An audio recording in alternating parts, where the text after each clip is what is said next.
Maing adlaw, maing adlaw. Okay, so karong hapon na nag-live ta kay holiday. Di ba daw? Natay isgutan ng ugoy anak nga si siya og isgot sa ilahang klase. I'm sure nasud mo ron kanak siguro na. So, usually nagian na to ang ilang nagian katong kita pon mga estudyante. Ambot lang kay lahi na siguro sila ron. Pero kung pasabot ka na ganing ganahan ka masakto pero masayop nung ka. Nya katong wa ka bag sakto ba ka? Nya pangutanon ka, masakto nung ka. Libog ka lagi sis. Naglibog ko na pag eskwela na ako sa una. Nang di ka sure sa mong answer. Nya kung tawgon ka, ma-check ka. Pero katong murag kabaw ka sa answer, marong nung ka. Libog ka na, no? So ato na isgutan mo na ang nasa description na akong gibutang ngano ing anak man na. So nato isgutan. So ang ato isgutan karon how to be right all the time. Pwede ba kana na? How to be right all the time. O kung na mo i-comment din ha kung pwede ba na how to be right all the time, i-comment lang.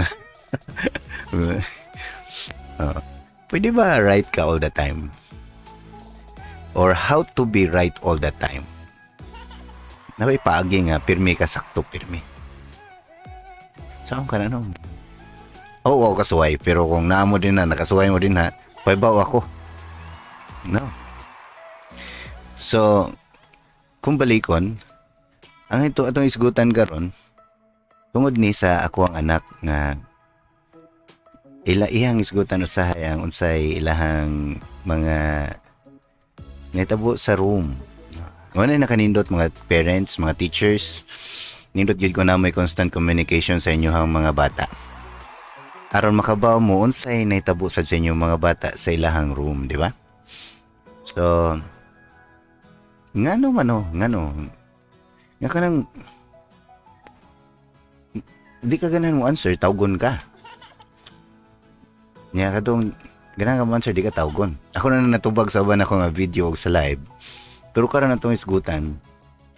Kung di ka ganahan masayop, ang kuna nga sayop ka daan.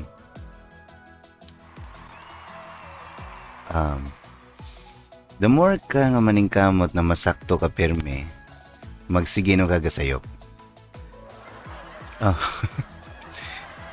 Kasuway ko ana. Kana ganing ganahan ka mahimo ka leader sa room. Awa ay present niyo palpak ka. Ako ara na ambot lang ka sa uban ha kay ang uban may kayo. Ako ana. So kung lahi ta o experience, please comment lang sa obos o comment lang din ha. Aron makabawsat ko sa unsa inyo nasuwayan. Pero usually sa ako ang experience, kadtong ganahan ko kanang mag-ako ko palpak no ko. Usually sa kung nakita ng mga bright sa room, labi na karon na sa teacher na, ang bright kay nisuway siya og express sa iyang answer pero andam siyang ingnon na sayop siya.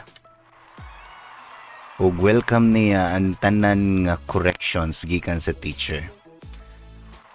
Wala nga dong, sorry kay sa akong term, dili kay kamao. Konsultihan nimo nga sayop ihang answer. Wala po na koy na wrong ka, dili po ko mayana. Main ko nga, thank you for your answer. It's a nice try. You can give another answer. Mana pa ko. Nga meaning ato, say may answer. Pero dili ang uban dili willing mo dawat sa sayop. Sa tinod lang masayop ang tanan. O wa ko nag-ingon nga ayaw na lagtingog kung wa kakabaw sa answer. Ambot pasabot na ako na kung mo answer mo sa room para ni sa mga estudyante or sa mga parents dihang ana mo estudyante, advice ni sa mga estudyante, patingugan lang sila suway. Patingugan sila kung ganahan sila mo answer pa isaha sa silang kamot na kung correction na sila sa teacher mas malipay yung sila. nga ang ilang nagituhan nga sakto among gi-correct nga uy dili na mao, there's another way to answer that one, or there's another correct answer. Aron dili na to nila madda nga wrong concept sa ilang kinabuhi. Nya trabaho gyud sa mga teachers din na nga nagtanaw ni trabaho nato nga koreksyon na sayop. Ayaw gipadayon ng sayop nga concept nga nagdahom ang estudyante nga mao toy sakto. Kay kung dito nato koreksyonan, iya tong madahan tud sa iyang kinabuhi. Unya magdahom siya nga ang iyang ginahuna nga sayop nga concept mo ang sakto, so it mo puti ang itudlo sa uban. Di ba? Uy. So balikon ako. Kung imong hunahuna check ka, so ay answer. Pero kung gikoreksyonan ka, dawata ang correction. You cannot be right all the time. Walay right all the time. Tagaanta mo example. Bisan ang mga bright sa room, dili na ma-perfect perme. Another example. Murag wa pa ko kasuway, wa pa ko kakita, basin na walang ko kabaw, nga naay na perfect sa bar exam, sa board exam, or any exam. Basin na ay 99.9%. Pero pa kasuway na 100. Meaning, masayop yun. Kahit to err is human. Ang pagkasayop, meaning, tao ta. Pero that doesn't give us nga reason nga magsayap-sayap na sa perme. Meaning kung correctionan ka, giingnan ka nga stop it, don't do that again, or stop it, ay na nag-usba. Di ba? Kay gi-correctionan ka, gipahunong ka sa sayop, aron ang sakto na ang buhaton. So if you are wrong and you are being corrected, dawata ang correction. Aron sa next time, dili nakasayop. Nano ko nang gisulti. Nag-train ko og badminton this week. Then ganan ko sa akong mga players kay igingon ako, stop, balik ta uno, dili nga naon. Akong ganahan kay willing sila nga ibalik ang ilang gibuhat from the start. Unya tanaw na ko di na ba to nila buhaton ang dili maong footwork.